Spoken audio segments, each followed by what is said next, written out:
ဒီနေ့2026ခုနှစ်ငါးလပိုင်း19ရက်နနက်ခင်းကာလဂျပန်နိုင်ငံဖူကူအိုကာမြို့မှာရှိတဲ့ခမ္မတစ်ခုအတွင်းမှာမြန်မာနိုင်ငံကရောက်ရှိနေကြတဲ့တရားတော်မှာစုပေါင်းပြီးတော့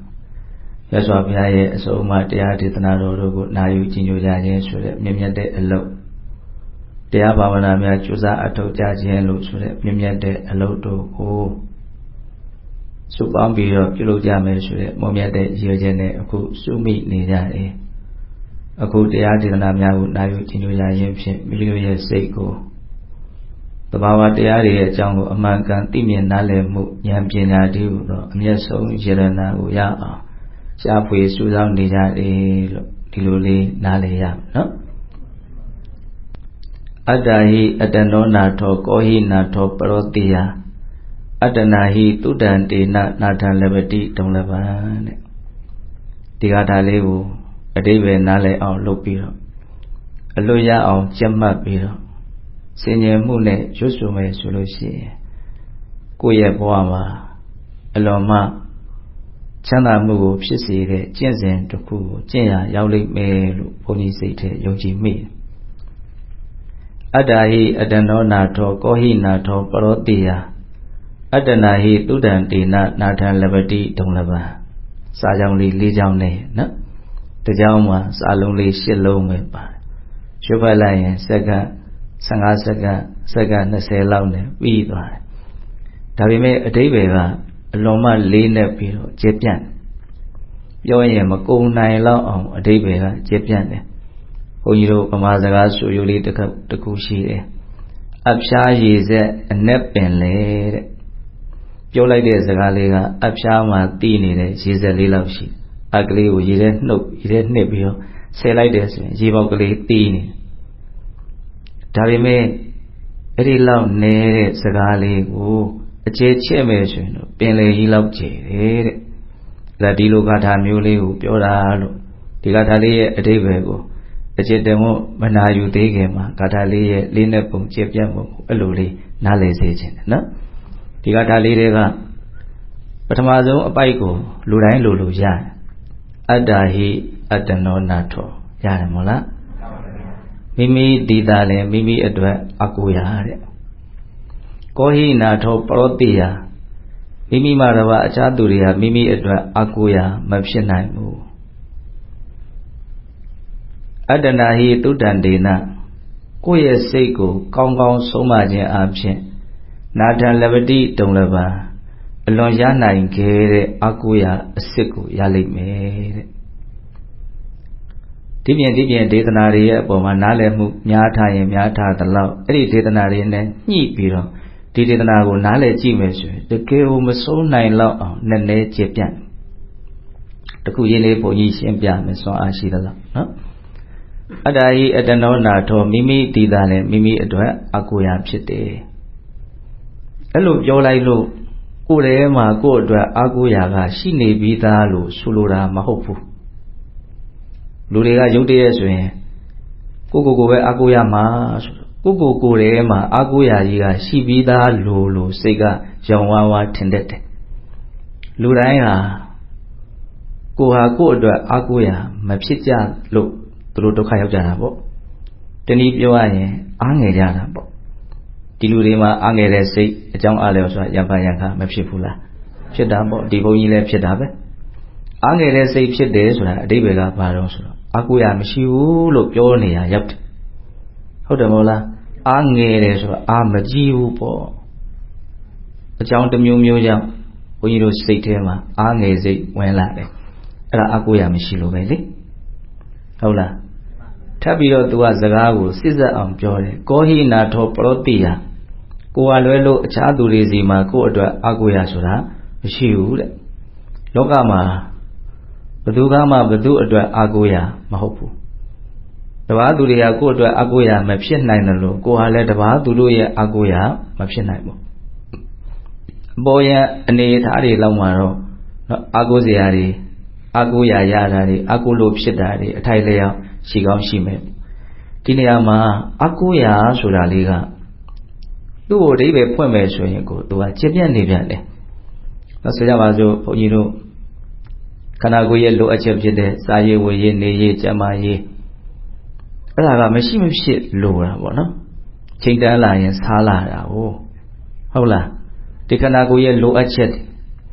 အဲ့ဒါတွေကိုဘုန်းကြီးတို့ကအပေါ်ယံကြည့်လိုက်ရင်အကူရဘာလို့အဲ့ဒါတွေရှိမှအဆင်ပြေမှာအဲ့ဒါတွေမရှိရင်အဆင်မပြေဘူးဒါကြောင့်အဲ့ဒါတွေကိုဘုန်းကြီးတို့ကအကူရလို့မြင်ရတယ်ရုပ်တရက်ဆိုရင်အဲ့ဒါတောင်သိပ်ပြီးတော့မမြင်တတ်ဘူးနော်ပိုက်ဆံကိုပဲအကူရပိုက်ဆံရစီတဲ့အလုပ်ကိုအကူရမင်္ဂပိုက်ဆံကြီးတွေကစားလို့လည်းရတာမဟုတ်ဘူးတောက်လို့လည်းရတာမဟုတ်ဘူးသူက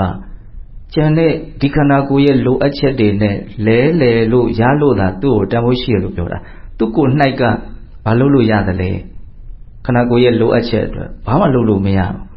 ဒါပေမဲ့လိုအပ်ချက်နဲ့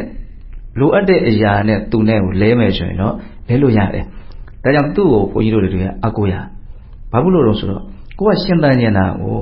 အဲ့ဒီစားစရာဝတ်စရာနေစရာတွေမရှိဘဲနဲ့ရှင်းတန်းလို့မှမရတာအဲ့တော့ကိုကအဲ့ဒါတွေလိုးနေတာဆိုတော့အဲ့ဒါတွေကကိုယ့်အတွက်အကူရနောက်တစ်ခါအဲ့ဒါတွေကိုရစေတတ်တဲ့မိတ်ဆွေတွေပေါင်းတင်တွေနော်အဲ့ဒီငွေကြေးကိုဖြစ်စေတတ်တဲ့အလုပ်တွေအရာအလုံးကိုဘုန်းကြီးတို့တခါအကူရလို့ထင်သွားကြပြန်တယ်မဟုတ်ဘူးလို့ပြောလို့တော့မရဘူးပေါ့ဘဝရဲ့အခြေခံလိုအပ်ချက်ကိုဖြည့်ဆည်းပေးမဲ့အရာကကိုကရှင်သန်ခြင်းနေတာကောင်းကောင်းလေးရှင်သန်ခြင်းနေတာဆိုတော့ဒါကအကူရအနေနဲ့ဘုန်းကြီးတို့ပြောမယ်ဆိုပြောလို့ရတယ်သို့တော့အပေါ်ရမယ်ဟုတ်လားတကယ်လေးတဲ့အကူရကဘယ်လိုဟာလဲလို့မေးရင်တကယ်ဖြည့်ရှင်းမှုခက်ခဲတဲ့အခက်အခဲအကျက်အတဲနဲ့တွေ့လာတဲ့အခါမှာပြည်လေသွားအောင်လုပ်ပေးနိုင်မဲ့အရာကသာလျှင်တကယ်အကူရဟုတ်လားဖြည့်ရှင်းမှုခက်ခဲတဲ့ပြဿနာတွေအခက်အခဲတွေဆိုတာဘယ်လိုဟာကိုပြောတာတော့ဆိုတော့စိတ်ဆင်းရဲတွေကကိစ္စတွေကြုံလာတဲ့ကျမကြီးဖောက်ပြန်ခြင်းနာခြင်းတရားနဲ့တွေ့လာတယ်ခန္ဓာကိုယ်ကဖြစ်မှာနော်နောက်ဆုံးအလုံးစုံပျက်စီးခြင်းအလုံးကိုထားခဲ့ပြီးတော့တွားရတော့မယ့်အနေအထားတစ်ခုအဲ့ဒီပျက်စီးမှုတည်ခြင်းတရားဒါဟာအလွန်မှ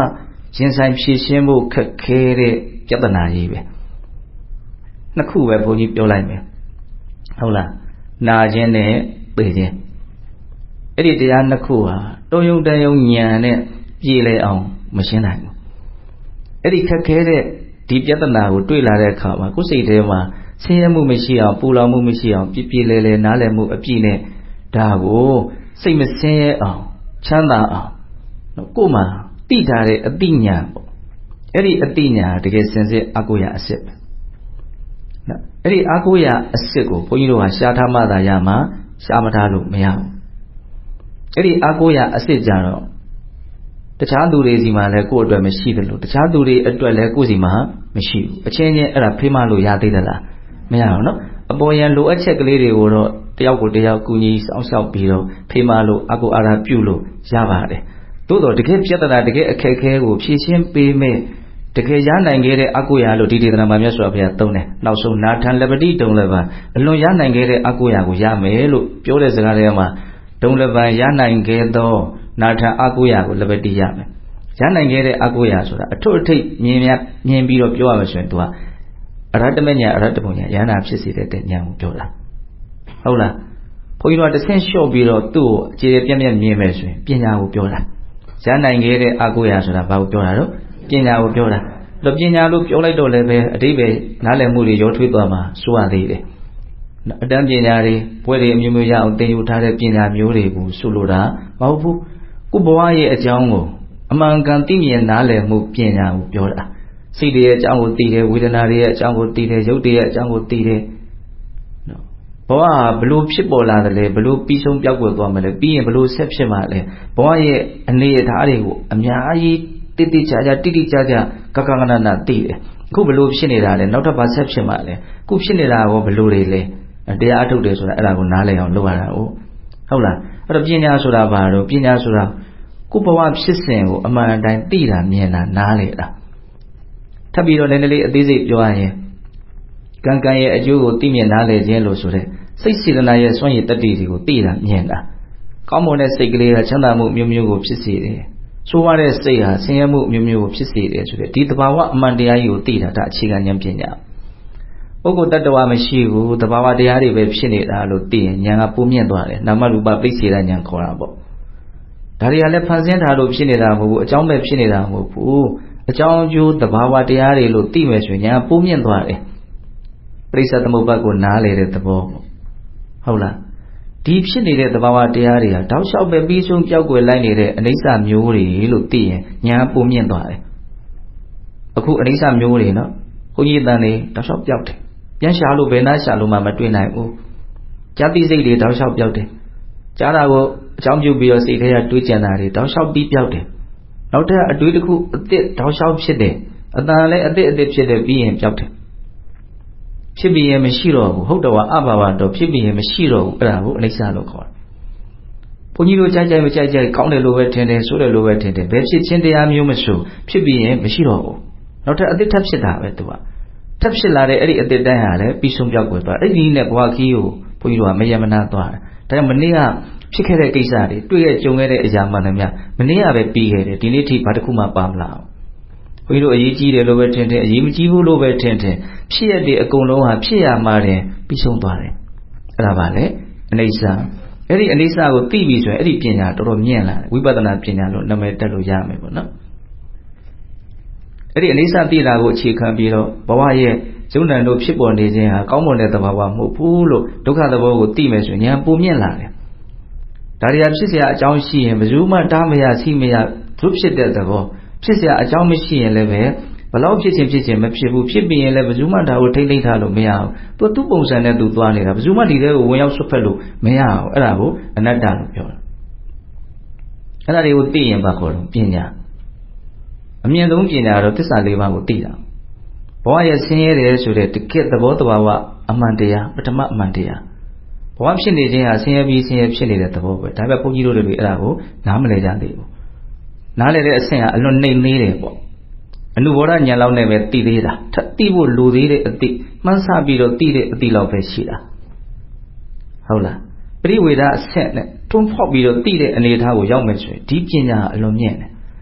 ဘဝဆင်းရဲလို့တကယ်သိလို့ရှိရင်ဒီဆင်းရဲတဲ့ဘဝရဲ့ပုံမှာမမောတွေ့တာမှုဖတ်တွေ့ထားမှုကအဆင့်နဲ့သူကချုပ်ငိမ့်သွားတာအဲ့ဒီမမောတွေ့တာမှုချုပ်ငိမ့်ခြင်းကိုအဲ့ဒါနိဗ္ဗာန်ခေါ်တာပဲငြိမ်းအေးမှုအစစ်ပေါ့နော်ဘာတွေပြောနေတာတော့ဘုန်းကြီးကသစ္စာလေးပါးကိုသိပြီဆိုရင်ဒီပညာဟာအလွန်မြင့်တယ်ရနိုင်ခဲ့သောအကုရာဆိုအဲ့ဒီပညာကိုပြောတာအဲ့ဒီပညာဟာတကယ်ဖြည့်ရှင်းဖို့ခက်ခဲတဲ့ပြဿနာကြီးတွေဆိုတော့ဘုန်းကြီးဖြည့်ရှင်းဖို့ခက်ခဲတဲ့ပြဿနာကိုဘယ်နှမျိုးပြောလိုက်တော့နှမျိုးခေါင်းထဲမရှိတော့ဘူးလေတူတယ်နာခြင်းရဲ့သေခြင်းရဲ့စိတ်ကူးနဲ့အိမ်ရောက်တဲ့အခါကျတော့ဟုတ်လားဘုန်းကြီးပြောတာဟုတ်လားဒီမှာအတန်တွေဖမ်းတာနော်ရုပ်တွေဖမ်းတာပဲပြီးရင်ပြန်ပြီးတော့ချူချူပေါ်တင်ပေးဟုတ်လားစဉ်းစားကိုယ့်ကိုအဲ့ဒီပြဿနာဖြစ်လာပြီဆိုရင်ငါ့ကိုဝိုင်းဝန်းဖြည့်ရှင်းပေးသားမှာငါဒီမှာအဲ့ဒါကိုနားမလည်မှုနဲ့ငါမှဆင်းရဲနေတယ်ပင်ပန်းနေတယ်ငါဘာလို့လုပ်ရမှမသိဘူးလို့ဘယ်သူ့ကိုကူညီတောင်းမလဲဘယ်သူမှမပေးနိုင်ဘူးအဲ့ဒီလူကိုယ်တိုင်းကိုယ်ကလည်းသူနာခြင်းသေခြင်းနဲ့တွေ့လာသူလည်းပဲမျက်နှာစည်းရွက်လောက်နဲ့ပြပြူးဆံပြာနဲ့ခြေမကန်မိလက်မကန်မိကိုယ့်ရုပ်ကာယနဲ့သွားမဲ့လူပဲလူအများစုဟာအဲ့ဒီတိုင်းပဲအပြည့်ရှင်းနိုင်ကြလို့ဆင်းရဲပြီးတော့သေကြရတာဆင်းရဲပြီးသေကြလို့တတော်အများစုကသေပြီးရင်ရုံညက်တဲ့ဘဝပဲရောက်ကြတာအဲ့ဒီတိုင်းနဲ့ဆိုပြန်မြင်တယ်သေတဲ့အခါမှာငါပြည့်ပြည့်လဲလဲဖြည့်ရှင်းနိုင်အောင်ဟဲ့ဆိုတဲ့ခံယူချက်နဲ့ဘာမှကြိုတင်ပြင်ဆင်မှုအများစုမှာမရှိဘူးမရှိတော့ဖြစ်တဲ့အတိုင်းဖြစ်သွားတာပေါ့ပြင်ဆင်မထားဘူးဆိုရင်အဲ့လောက်ခက်ခဲနေတဲ့ပြဿနာမျိုးကိုမဆိုထားနဲ့အပေါ်ယံကိစ္စတွေတောင်ပြင်ဆင်မှုမရှိတဲ့လူဟာဘယ်လိုမှအဆင်မပြေဘူးရဲ့တကယ်ကဟုတ်လားအဲ့တော့ဘုန်းကြီးကပြောနေတာတော့ကိုသာအားကိုးရဖြစ်တယ်ကိုယ်ကလွဲလို့တခြားသူတွေစီမှာကိုယ့်အတွက်အားကိုးရမရှိဘူးဒီစကားလေးကိုရှင်းအောင်ပြောတာအဲ့ဒီမှာအားကိုးရဆိုတာကိုအပေါ်ယံအားကိုးရကိုမဆိုလိုဘူးတကယ်ခက်ခဲတဲ့ပြဿနာနဲ့တွေ့တဲ့အခါမှာပြေလည်အောင်ဖြေရှင်းပေးမယ်အတိဉာဏ်ပညာလို့ဆိုတဲ့စစ်မှန်တဲ့အာကိုရာအဲ့ဒီစစ်မှန်တဲ့အာကိုရာကိုရအောင်ဘယ်လိုလုပ်ရမှာလဲဒီအလွန်တူတောင်းတဲ့ဂါထာလေးထဲမှာအဲ့ဒီနီလန်းလေးကိုပြည့်ပြည့်စုံစုံထည့်ပြအောင်မြတ်စွာဘုရားထည့်ပေးနိုင်ခဲ့တယ်အံ့ဩစရာကောင်းတယ်မြတ်စွာဘုရားရဲ့နော်ဒေသနာရာမှာကျွမ်းကျင်တော်မူတဲ့ဉာဏ်ပေါ့အတ္တနာဟိတုတ္တံဒေနဆိုတာအဲ့ဒါအာကိုရာရဖို့အတွက်ဘုန်းကြီးတို့အသုံးပြုရမယ်နီလန်းအတ္တနာဟိတုတ္တံဒေနကိုယ်စိတ်ကိုကောင်းကောင်းဆုံးမခြင်းအားဖြင့်နာထံလပတိတုံလပံအလွန်ရနိုင်ခဲ့တဲ့အကုရာအစစ်ကိုရလိမ့်မယ်ဘယ်ထိရမလဲဆိုရင်အရဟတမေဉာဏ်အရဟတပုဉာဏ်ထိရမယ်ဒါအမြင့်ဆုံးကိုပြောတာအဲ့ဒီဉာဏ်တွေကခုအားထုတ်လို့ခုတောက်လျှောက်ဖြစ်သွားတဲ့ဉာဏ်မျိုးမဟုတ်ဘူး သူ့ရှေကသူ့တဲ့အဆင့်နှိမ့်တဲ့ဉာဏ်လေးတွေရခဲ့ပြီးတော့မှအဆင့်အမြင့်ဆုံးဉာဏ်ဆိုတာရတာဘုန်းကြီးဆိုတော့ကပိဿတို့သတိထားမိမလားမထားမိမလားတော့ဘုန်းကြီးမသိဘူးဘုန်းကြီးကတော့အစီအစဉ်တကြားလေးပြောလိုက်တယ်ဉာဏ်ကို၅မျိုးပြောလိုက်တာကံရဲ့အကျိုးကိုသိမြင်နားလည်ခြင်းပို့ပြီးတော့ရှင်းတဲ့ဟောဟာသုံးပြောမယ်ဆိုရင်စိတ်စေတနာရဲ့စွမ်းရည်တတ္တိကိုသိတာဘုန်းကြီးတို့ကအချိန်တိုင်းစိတ်ထားလေးတွေကဖြစ်နေတာကောင်းတဲ့စိတ်ထားလားသို့မဟုတ်ဆိုးတဲ့စိတ်ထားလားနှမျိုးကွဲနေနော်ကောင်းတဲ့စိတ်ထားကိုအခြေခံပြီးတော့တွေးမယ်ပြောမယ်လုပ်မယ်ဆိုရင်ဒါကုသိုလ်ကံခေါ်တာကောင်းကျိုးချမ်းသာအမျိုးမျိုးကိုဖြစ်စေတတ်တဲ့စွမ်းရည်တတ္တိရှိတယ်ဘယ်သူမှထည့်ပေးထားတာမဟုတ်သူ့ရဲ့ပင်ကိုယ်သဘောပဲမကောင်းတဲ့စိတ်ထားလေးကိုအခြေခံပြီးတော့တွေးမယ်ပြောမယ်လုပ်မယ်ဆိုရင်အဲ့ဒါကိုအကုသိုလ်ကံလို့ခေါ်တယ်ဆိုးရတဲ့အကျိုးရလဒ်မျိုးစုံကိုဖြစ်ပေါ်စေတဲ့စွမ်းရည်တတ္တိရှိတယ်ဒါသူ့တဘာဝပဲအဲ့ဒီတဘာဝအမှန်ကိုဘုန်းကြီးတို့နားလေတယ်ဆိုရင်အဲ့ဒါအခြေခံအကြဆုံးဉာဏ်ပညာကိုရတယ်လို့ပြောတယ်ပညာတက်တယ်ဆိုတာတွေကအဓိပ္ပာယ်တစ်မျိုးခုဟာဘာပြောနေပညာရှိဖို့ပြောနေတာကိုယ်တန်တန်မှာအဲ့ဒါကိုအဲ့ဒီအမှန်တရားကိုသိတဲ့အတိတကယ်ရှိသလားဒါအခြေခံတော့ပြီးရင်တစ်ဆင့်တက်မယ်ပုဂ္ဂိုလ်တ attva မရှိဘူးယုံတဲ့နံနဲ့ပဲဖြစ်နေတာလို့တကယ်သိတယ်ဒါတရားအထုတ်မှသိမှအပေါ်ယံလေးပြောတာကိုနားထောင်အောင်လုပ်နေလွယ်ကူသိမသွားဘူးဟုတ်လားဖန်ဆင်းလို့ဖြစ်နေတာမဟုတ်ဘူးအကြောင်းပဲဖြစ်နေတာလည်းမဟုတ်ဘူးဒါဟာအကြောင်းအကျိုးသဘာဝလို့သိတာပုံမြင့်သွားပြီနော်နောက်အနိစ္စဒုက္ခအနတ္တကိုသိတာပုံမြင့်သွားပြီနောက်ဆုံးသစ္စာလေးပါးကိုသိတာဒါဘုန်းကြီးကလေဒီဆိုတော်ဘုရားကြီးရေးတဲ့အလင်းကျမ်းထဲမှာလာတဲ့စကားရက်လေးတွေကိုကောင်းထုတ်ချက်ချပြီးတော့ပြောတာအမိုက်၅သင်အလင်း၅ချက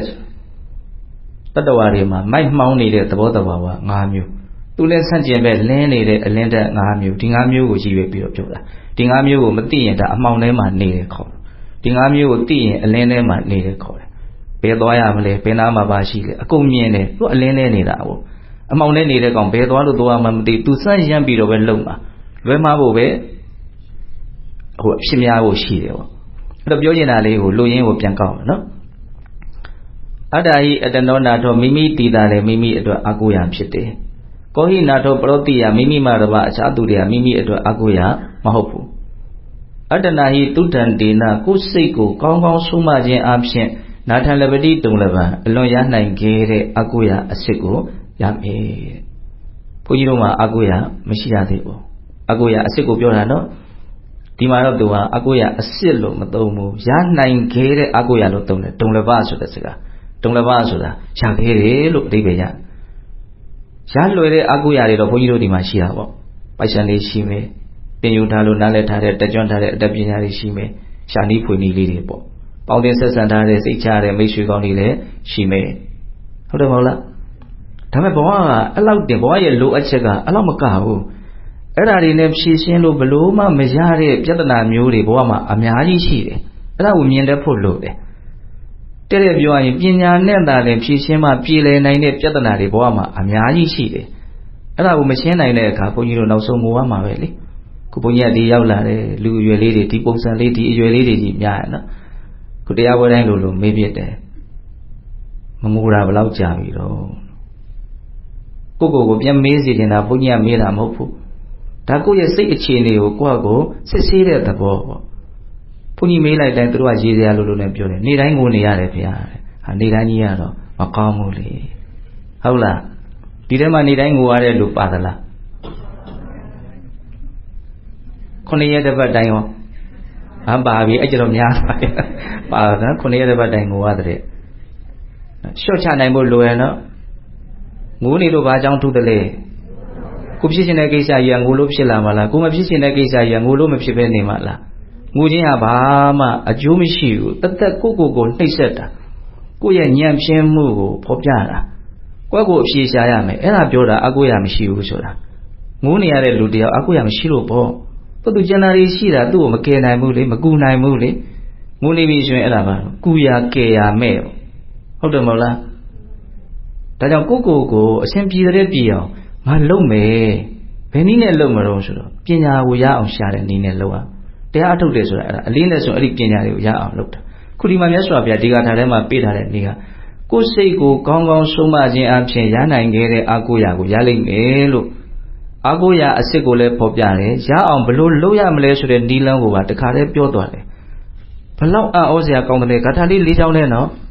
်အစကသူကအမြင်ဒသနာနဲ့စလိုက်တာနော် ဘောမှာကိုတီတာလည်းကိုတို့အကိုရဘယ်ပညာရှင်ကမှဒီလိုရဲဝံ့တဲ့စကားမျိုးပြောရတာမရှိဘူးဘုန်းကြီးတို့မြတ်စွာဘုရားပဲပြောခဲ့တာကျန်တာတွေကဘာတော့ငါ့ကိုအကိုကြလို့ပြောရင်ပဲဟိုဟာကြီးအကိုလို့ပြောရင်ပြောသူတို့အကိုရတယ်ဒီကိုအကိုလို့ပြောတဲ့လူမရှိဘူးဟုတ်လားဒီမှာ तू ကထပ်ပြီးတော့ကိုပိုင်နိုင်ထပ်ပြောတယ်ကိုအကိုရမယ်လို့ပြောရတာတဲ့ तू ကမပြည့်ဝသေးဘူးထပ်ပြီးတော့ဘာတော့သူများစီမှာကိုတို့အကိုရမရှိဘူးဘယ်သူမှကိုတို့အကိုရမဖြစ်ဘူးဒါကိုရှင်းအောင်အရင်ပြောလိုက်တယ်အဲ့လိုပြောလိုက်လို့ကိုယ်ထဲမှာအကိုရအစစ်ရှိနေတယ်လို့ဆိုလိုသေးတာတော့မဟုတ်ဘူးဘလောက်ပဲဆိုလိုတာတော့ကိုယ့်အတွက်အကိုရကိုကိုယ်တိုင်းရှာဖွေနိုင်တယ်ဟောအဲ့ဒါတော့ရတယ်နော်သူများရှာပေးလို့လည်းမရဘူးရှာမယ်ဆိုတဲ့အခါမှာလည်းနီးမှန်လမ်းမှာဘုန်းကြီးတို့အသုံးပြုဖို့လိုအောင်မယ်အဲ့ဒီနီးမှန်လမ်းမှာတခါလေးထည့်ပေးထားတာအတ္တနာဟိတုတ္တန္တေနကိုယ်စိတ်ကိုကောင်းကောင်းဆုံးမခြင်းအပြင်ရနိုင်ခဲ့တဲ့အကိုရမယ်ဟုတ်ပြီအဲ့လိုဆိုရင်တစ်ဆင့်တက်မယ်နော်ကိုယ်စိတ်ကိုဆုံးမရဲတဲ့ဆုံးမရဲဆိုတဲ့စကားလုံးလေးနားလည်အောင်စဉ်းစာ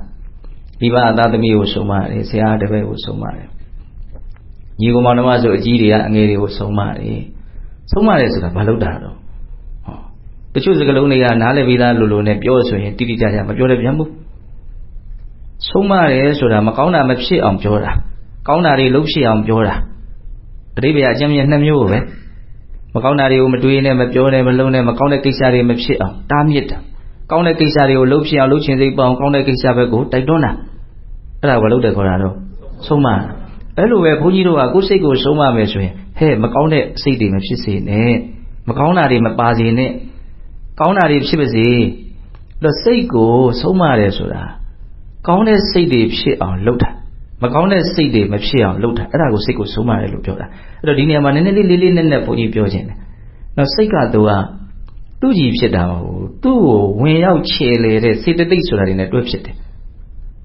်လောကမှာပရမတ္ထတရားကြီး၄ပါးရှိတယ်ကြားဦးတယ်စိတ်စေတသိက်ယုံနိဗ္ဗာန်ဟုတ်လားအဲ့ဒီမှာစေတသိက်ဆိုတဲ့အကောင်သူအကောင်ဆို2မျိုးရှိတယ်စိတ်နဲ့အတူတကွဖြစ်တယ်စိတ်နဲ့အတူတကွပဲချုပ်သွားတယ်အလွန်ဆန်းကျယ်တဲ့တဘာဝဒါမြတ်စွာဘုရားမို့မြင်ခဲ့တာပေါ့နော်စိတ်ကိုမှီးပြီးတော့ဖြစ်တယ်စိတ်နဲ့အတူတကွဖြစ်တယ်စိတ်နဲ့အတူတကွချုပ်တယ်စိတ်ကိုမှီးဖြစ်တဲ့ဒီအကောင်ကစိတ်ကိုပဲပြန်ပြီးတော့အကောင်ဆိုအမျိုးမျိုးဖြစ်အောင်ခြေလေတယ်တဲ့ဟောဒါကိုစိတ်ကိုဆုံးမတယ်ဆိုတာတဲ့ပြောရရင်စိတ်ကိုပြန်ခြေလေမဲ့စေတသိက်တွေကောင်းတဲ့စေတသိက်တွေဖြစ်အောင်ကြိုးစားတာမကောင်းတဲ့စေတသိက်တွေမဖြစ်အောင်ကြိုးစားတာအဲ့တော့ကောင်းတဲ့စေတသိက်မကောင်းတဲ့စေတသိက်များစွာတွေကဘုန်းကြီးအကျဉ်းမြင့်လေးပဲပြောနော်လောဘဒေါသမောဟမကောင်းတဲ့အကောင်3ကောင်ဟိတုပိစယောဟိတ်6ပါးထဲမှာဒီ3မျိုးပါတယ်ကောင်းတဲ့ဘက်ကအလောဘအဒေါသအမောဟပါတယ်ဒီ6မျိုးလောက်တော့ဘုန်းကြီးတို့ပိဿနားလည်ထားရမယ်မမောမှုဖြစ်တယ်တက်မဲ့မှုဖြစ်တယ်အဲ့ဒီကောင်စိတ်ကိုဒုက္ခပေးမဲ့အကောင်နော်မကြည်နပ်မှုဖြစ်တယ်စိတ်တိုင်းမကြမှုဖြစ်တယ်ဒေါသအဲ့ဒီကောင်စိတ်ကိုပြဿနာရှာမဲ့အကောင်ဘာမှမသိဘဲနဲ့ဒီတိုင်းကြီးနေတယ်မောဟစောစောပြောတဲ့သစ္စာ၄ပါးပေါ့အထုထိပ်ပြောရရင်ဘဝရဲ့ဖြစ်ပေါ်နေတဲ့သဘောတဘာဝကိုအမှန်တိုင်းဘာမှမသိဘူးသိအောင်လည်းမလုပ်ဘူးဒီတိုင်းကြီးရှားကဖွေကစကတောက်ခါနော်အိတ်ကနိုးကပြောကဆိုကလောက်နေပဲဘဝမှာနေသွားတယ်ကိုဘဝကြီးအကြောင်းဘာဖြစ်လို့ဖြစ်မှလည်းမသိဘူးသိအောင်လည်းမလုပ်ဘူးအဲ့ဒါဘာခေါ်တော့မောဟအဲ့ဒီလောဘဒေါသမောဟကိုမြတ်စွာဘုရားမလအညစ်အကြေးတွေစိတ်ကိုအယောင်မထွက်အောင်မမြင်အောင်မသိအောင်ဖုံးကွယ်မဲ့အညစ်အကြေးတွေနောက်တစ်မျိုးဘယ်လိုမြင်တော့အခိမီးစိတ်ကိုလောင်အောင်ရှို့မဲ့အကောင်စိတ်ကလေးပူရတယ်ဆိုတာအဲ့ဒီတက်မဲ့မှုကြောင့်ပူရတာစိတ်ကလေးပူရတယ်ဆိုတာအဲ့ဒီမကျေနပ်မှုကြောင့်ပူရတာစိတ်ကလေးပူရတယ်ဆိုတာအဲ့ဒီဘာမှမသိလို့ပူရတာစိတ်ကိုပူအောင်ရှို့မြိုက်တဲ့အကောင်သူတို့မှာနာမည်တွေအများကြီးရှိတယ်လောဘဒေါသမောဟမှာနာမည်တွေအများကြီးရှိတယ်သူတို့ရဲ့ဒီစွန့်ရည်တတိအမျိုးမျိုးကိုရှုတော့အမျိုးမျိုးကကြည့်ပြီးတော့နာမည်အမျိုးမျိုးနဲ့မြတ်စွာဘုရားဟောတာကိလေသာလို့သုံးရင်လည်းသူတို့ပဲကိလေသာဆိုတာပူတယ်လို့အဓိပ္ပာယ်ရတယ်တန်ရောစဉ်လို့ပြောရင်လည်းသူတို့ပဲတန်ရောစဉ်ဆိုတာကရစ်ပတ်နှောင်ဖွဲ့ထားတယ်မယုံနိုင်ဘူးဟုတ်လားဩဃဆိုတဲ့နာမည်နဲ့ဟောတာရှိတယ်ဒီလောဘကတော့နာမည်အများဆုံးတရားပေါ့အဲ့တော့ပြောရင်တာကဘာတော့ကိုယ်စိတ်ကိုဆုံးမရဲဆိုတာမကောင်းတာမဖြစ်အောင်ကောင်းတာဖြစ်အောင်လုပ်တာစကားဒီရောက်သွားပြီနော်တဲ့ပြောရင်မကောင်းတဲ့စိတ်မဖြစ်အောင်ကောင်းတဲ့စိတ်ဖြစ်အောင်လုပ်တာအဲ့ဒါပို့ပြီးတော့ရှင်းအောင်မကောင်းတဲ့စိတ်ကောင်းတဲ့စိတ်ဆိုတာဘယ်လိုတော့စိတ်ဆိုတာအာယုံကိုတည်တတ်တဲ့သဘောလေးနော်စိတ်ကိုမကောင်းအောင်ခြေလေတဲ့လောဘဒေါသမောဟနဲ့တကွဖြစ်တဲ့စိတ်ဒီအဲ့ဒါမကောင်းတဲ့စိတ်ပဲစိတ်ကိုကောင်းအောင်ခြေလေမဲ့ဟောတစ်ဖက်ကဘာတော့အလောဘအဒေါသအမောဟဆွန့်လွတ်နိုင်တယ်ညှိကပ်မှုမရှိဘူး ကျုပ်လူတွေကညီကမှုသိမ့်မရှိဘူးဒါသူတို့အေးချမ်းမှာဆန့်ကျင်ဘက်ဖက်တွယ်ထားမှုကြောင့်ဖြစ်တဲ့ပူလောင်မှုပင်ပန်းမှုသူတို့မှာမရှိဘူးကိုကြိုက်တဲ့လမ်းကိုရွေးအောင်ပဲလေဖက်တွယ်ထားရင်တော့လေးလံမှာပဲလေနော်တော့အလောဘအဒေါသအမောဟညီကမှုမရှိဘူးအဒေါသဆိုတာဘာလို့မေတ္တာတရားတတ္တဝါတွေရဲ့အပေါ်မှာအလိုမကျတဲ့စိတ်ဖြစ်တဲ့နေရာမှာသူကချမ်းသာသေးခြင်းနဲ့စိတ်ကလေးအသားထိုးတဲ့အလေးကျင့်ကိုထက်ကလေ့ကျင့်လို့မေတ္တာတက်များလာသူအလွန်အေးချမ်းတဲ့သဘောအလွန်ကောင်းမွန်စေတဲ့သဘောအမောဟဆိုတာပြင်ကျင်ကလေးစေတသိက်ကိုပြောတာသိတယ်မြင်တယ်နားလဲတယ်သိအောင်မြင်အောင်လုပ်လို့နားလဲတာနော်သိတာနော်သိအောင်မြင်အောင်နားလဲအောင်မလုပ်ရင်မသိဘူးဟုတ်လားအဲ့တော့ဘုန်းကြီးတို့စိတ်ကိုကောင်းအောင်ခြေလဲတာဘယ်သူတွေလဲလို့မေးရင်အလောဘအဒေါသအမောဟစိတ်ကိုဆိုးအောင်ခြေလဲနေတာဘယ်သူတွေတို့လောဘဒေါသမောဟဒီလိုသွားတာနော်ဟုတ်လားအဲ့ဒီလောဘဒေါသမောဟအလောဘအဒေါသအမောဟဒီတရား6လုံးရဲ့အကြောင်းကိုဘုန်းကြီးတို့ကောင်းကောင်းနားလည်ရမယ်။ဒါမြတ်စွာဘုရားကဒီလောဘဒေါသမောဟကိုအကုသလမူလလို့ဒီလိုလဲသုံးတယ်မကောင်းတာတွေအကုန်လုံးရဲ့အခြေခံရေတောင်းမြစ်ကြီး၃ချောင်းအလောဘအဒေါသအမောဟကိုကောင်းတာတွေအကုန်လုံးရဲ့အခြေခံရေတောင်းမြစ်ကြီး၃ချောင်းကုသလမူလအဲ့လိုဟောတယ်။အဲ့တော့ဘုန်းကြီးတို့ပဲပြန်သွားမလို့စကားကရနိုင်ခဲ့တဲ့အာကိုရာကိုရကျင်တဲ့ဆိုရင်ကိုယ်စိတ်ကလေးကိုကောင်းကောင်းဆုံးမရမယ်။စိတ်ကိုဆုံးမတယ်ဆိုတာဘာလို့မကောင်းတဲ့စိတ်မဖြစ်အောင်ကောင်းတဲ့စိတ်ဖြစ်အောင်အဲ့ဒီရောက်သွားပြီနော်ပြောနေတာမကောင်းတဲ့စိတ်မဖြစ်အောင်ကောင်းတဲ့စိတ်ဖြစ်အောင်ဆိုတာဘယ်လိုတော့လောဘဒေါသမောဟတွေမဖြစ်အောင်အလောဘအဒေါသအမောဟတွေဖြစ်အောင်လို့ပြောတာဟုတ်လားအဲ့လိုဘုန်းကြီးတို့ရဲ့စိတ်ကိုမကောင်းတာတွေတစ်ဖြည်းဖြည်းနဲ့နည်းသွားကောင်းတာတွေတစ်ဖြည်းဖြည်းနဲ့များလာအောင်လုပ်နိုင်ရင်အကျိုးခံစား권ကဘုန်းကြီးတို့ပဲနော်အပူတွေကိုလျှော့နိုင်ရင်ဘုန်းကြီးတို့တတ်တာအေးမယ်ပေါ့အရှုပ်တွေကိုလျှော့နိုင်ရင်ဘုန်းကြီးတို့ကနေရတာရှင်းမယ်ပေါ့နော်လေးလံမှုတွေကိုဘုန်းကြီးတို့လျှော့ချနိုင်ရင်ပေါ်ပါမယ်ဒါပဲလေတပါပါဒီနေရာမှာဘုန်းကြီးစဉ်းစားမိတာလေးတစ်ခုလောဘဒေါသမောဟလို့ပြောပြီးတဲ့နောက်မှာနောက်ပြောတဲ့ကောင်းတာကိုရှေ့ကအလေးတွေပဲထည့်ပြောသွားတယ်နောက်ထပ်ဝါဒအသစ်မရှာဘဲနဲ့အလောဘအဒေါသအမောဟလို့ပြောသွားတယ်အဲ့ဒါအလွန်စဉ်းစားရကောင်းလောဘမရှိဘူးဒေါသမရှိဘူးမောဟမရှိဘူးဘယ်လိုလေးဘုန်းကြီးကနားလည်သိချင်တာတော့ကိုဆုံးမရဲဆိုတာကိုတစ်ဆင့်လျှော့လိုက်မယ်မကောင်းတာမဖြစ်အောင်လုပ်တာကွာမကောင်းတာမဖြစ်ရင်ကောင်းတာဖြစ်နေပြီဆိုတဲ့အဓိပ္ပာယ်ဟောတက်သွားပြီနော်မြင်လားမသိဘူးဆရာတို့မောင်တို့ဝတ်ထားတဲ့အင်ကြီးလေးညစ်ပေလာပြီဆိုရင်စပြကောင်းကောင်းလေးနဲ့လျှော့လိုက်မယ်တန်ရှင်းသွားတယ်စင်ကြယ်သွားတယ်ဝှချင်စရာလေးတန်ရှင်းစင်ကြယ်မှုကြီးရောက်လာတာလားအညစ်အကြေးတွေပျောက်သွားတာလားကောင်းတယ်အဲ့ဒီဥပမာအဲ့မြတ်စွာဘုရားပေးတဲ့ဥပမာပဲဟုတ်လားအညစ်အကြေးကိုဖယ်နိုင်လေတန်ရှင်းလေအဲ့လိုဖြစ်တယ်နော်အပူနဲ့အေးနဲ့ကလည်းအဲ့လိုပဲနော်အပူကိုလျှော့နိုင်လေအေးတယ်လို့ပြောရလေပဲခုဘုန်းကြီးတို့ဘယ်လောက်အေးတယ်လဲမအေးဘူးလေဒီခဏကအေယာကွန်မှာပြောတယ်ဆိုရင်ဘယ်လိုပြောတာတော့အပူချိန်ကိုကြည့်ပြောနေတာအပူချိန်လျော့သွားတာကိုပဲအေးတယ်ပြောတာအဲ့တော့ကိုဆုံးမတယ်ဆိုတာဘာတော့နော်အပူတွေကိုလျှော့တာအရှုပ်တွေကိုရှင်းတာအညစ်ဓာတ်တွေကိုဖယ်တာမကောင်းတာမဖြစ်အောင်လုပ်တာတစ်ဆက်တည်းဒီဘက်ကကောင်းတာကဖြစ်သွားပြီသားဒီလိုလေးလဲဘုန်းကြီးကနားလည်စေတယ်အဲ့လိုဆိုရင်ဘုန်းကြီးတို့ဟာကိုယ်စိတ်ကိုဆုံးမတယ်ဆိုတာအလွန်ကောင်းမွန်တဲ့စိတ်အည်အသွေးလေးတွေဖြစ်အောင်မကောင်းတဲ့စိတ်ဓာတ်တွေကိုနည်းနည်းသွားအောင်လုပ်တာအဲ့လိုလုံးနိုင်ရင်လုံးနိုင်တယ်လို့ဒီဘက်ကမင်းဆုံးမတာခကြီးဘယ်လောက်ရောက်တယ်လဲဆိုတာကိုနော်ပြသနေတယ်ဘာနဲ့ပြမလို့ဆိုဝေဒနာနဲ့ပြလိမ့်မယ်လို့ဘုန်းကြီးထင်တယ်စိတ်ချမ်းသာတယ်စိတ်သက်သာတယ်စိတ်အေးချမ်းတယ်ဒါကြောင့်ခုတလောခဏပြောပြတယ်ငါမှစိတ်ကောင်းလေးဖြစ်နေလားဒါမှမဟုတ်စိတ်ဆိုးတွေများဖြစ်နေသလားပြန်ပြီးတော့အမှန်ကန်သိရင်လို့စီပြစ်ချင်းရေဘူးရသဘောလေးပြောတာပါသက်သာသလားမသက်သာဘူးလားဆိုတဲ့မေးခွန်းနဲ့စစ်ငါစိတ်ကလေးသက်သာနေသလားသို့မဟုတ်မသက်သာဘူးလားသိနိုင်တယ်လေဝေဒနာကထင်ရှားတာ哦ငါစိတ်ကလေးပူလောင်နေတာများလားအေးချမ်းနေတာများလားလေးလံနေတာများလားပေါ့ပါနေတာများသလားဟုတ်လားချမ်းသာနေပြီဟေးဆိုရင်သိကြသလောက်ရှိတယ်ကောင်းတဲ့စိတ်တွေဖြစ်နေပြီဆင်းရဲနေပြီဟေးဆိုရင်တော့သိကြသလောက်ရှိတယ်အကောင်းတဲ့စိတ်တွေဖြစ်နေပြီဟောကောင်းတဲ့စိတ်ကဆင်းရဲလို့မရအောင်မကောင်းတဲ့စိတ်ကလည်းချမ်းသာလို့မရဘူးသဘောပေါက်ရဲ့လားတပည့်တို့ချမ်းသာခြင်းနဲ့ဆိုရင်ကောင်းတဲ့စိတ်ဖြစ်အောင်လုပ်မဆင်းရဲခြင်းဘူးဆိုရင်မကောင်းတဲ့စိတ်မဖြစ်အောင်လုပ်ဒါပဲလေဒါကိုစိတ်ကိုဆုံးမတယ်ဆိုတာအဲ့ဒါကိုပြောတာအဲ့လိုဆုံးမနိုင်လေစိတ်ရဲ့အည်အသွေးအမြင့်မားဆုံးအဆင့်ကဘာလဲလို့မင်းပညာပဲအဲ့ဒီပညာရလေဒီစိတ်ကချမ်းသာလေငြိမ်းအေးလေကိုစစ်မှန်တဲ့ကျင့်တတ်မှုရလေသောတော်ကဒေသနာကိုကြည့်ပြီးတော့ပြောရမှဆိုရင်တော့ရနိုင်ခဲ့တဲ့အားကိုးရာလေးတဖြည်းဖြည်းနဲ့ရလာတယ်ကိုယ့်ကိုတယောက်တည်းယက်တည်နိုင်လာတယ်မလို့ဘေးကလူမလို့လိုတဲ့အပိုင်းပဲလိုပဲတကယ်ပြဿနာတကယ်အခက် ဟုတ်လားတကယ်စိတ်ချမ်းသာဖို့စိတ်မဆင်းရဲဖို့ဘယ်သူမှမလိုဘူးကိုယ့်ကိုယ်တယောက်တည်းလုံနိုင်တယ်လုံတတ်တယ်လုံလို့ဖြစ်တယ်ဒီသဘောလေးကိုဘုန်းကြီးတို့ဘာလို့တော့အရောက်သွားရမှာဟုတ်ရဲ့လားတော့ဒီနေရာမှာဏီကုန်းပိုင်းကိုယ်စိတ်ကိုဆုံးမတယ်ဆိုရင်ဘယ်လိုဆုံးမမလဲခုကတော့ဆုံးမတယ်ဆိုတဲ့အဓိပ္ပာယ်လေးကိုပဲဘုန်းကြီးကပြောတာနော်ရနိုင်ခဲ့တဲ့အာကိုရာကိုရခြင်းကိုယ်စိတ်ကိုဆုံးမမယ်စိတ်ကိုဆုံးမတယ်ဆိုတာအကောင်းတာပဲဖြစ်အောင်ကောင်းတာဖြစ်အောင်လုပ်တာလို့ပြောခဲ့ပဲအခုဆက်ပြီးတော့ပြောမှာကဘာတော့ဘယ်လိုဆုံးမမလဲဘာနဲ့ဆုံးမမလဲဆိုတဲ့မိကုံအဲ့ဒါကိုလည်းမြတ်စွာဘုရားရဲ့ဒေသနာလေးကိုပဲအခြေခံပြီးတော့ဘုန်းကြီးပြောပါမယ်ဣဒံပုရိစိတ်တမစာရိစာရိကံယေနိစ္စကံယထာကာမယထာဒုက္ခတတိဇာဟနေကနိတမိယောနိတောဟတ္ထိပဗေနံဝိယအင်ကုတကဟောဒီကထာတော့နည်းနည်းခက်တယ်အရိယာဘာပြောတာတော့ဣဒံပုရိစိတ်တမစာရိစာရိကံငါစိတ်ကြီးကနော်ဒီဘဝလည်းမကဘူးအရင်ဘဝအရင်ဘဝပေါင်းများစွာဘလို့မှခံမှန်းလို့မရနိုင်လောက်အောင်ရှည်လျားတဲ့ကာလတစ်လျှောက်လုံးငါစိတ်ဟာထင်တယ်လို့ချက်စားခဲ့တာတဲ့စီမရှိကံမရှိဗျယံပရာတကယ်ကိုထင်တိုင်းကျဲခဲ့တာဒီစိတ်ကအဲ့ဒါကိုမြတ်စွာဘုရားဘယ်လိုလေးပုံပေါ်တော့ယေနိစ္စကံယထာကာမယထာဒုက္ခယထာဒုက္ခကောင်းလို့ရယထာကာမသူကြိုက်တာသူကြိုက်တဲ့နေရာယေနိစ္စကံအလိုရှိတာဆိုလိုတာကစိတ်ဟာဘယ်လိုချက်စားတာတော့ဆိုရင်ကောင်းတယ်ထင်တာတွေကိုလိုက်ရှာတာသူစိတ်တိုင်းကြပါနော်ကောင်းတယ်ထင်တာတွေကမှကြိုက်တာရွေတယ်ကြိုက်တာတွေ့ပြီဆိုရင်တော့သိရက်လို့မရတော့ဘူးဟောသူ့ရဲ့ချက်စားပုံချက်စားနေကလေးယေနိစ္စကံယထာကာမယထာဒုက္ခအဲ့ဒါလိုတန်တရားတစ်လျှောက်လုံးထင်တိုင်းကျဲလာခဲ့တဲ့ဒီစိတ်ကိုဒီကနေ့ကစပြီးတော့ဟတ္ထိပဗေနဝိယအင်ကုတကဟော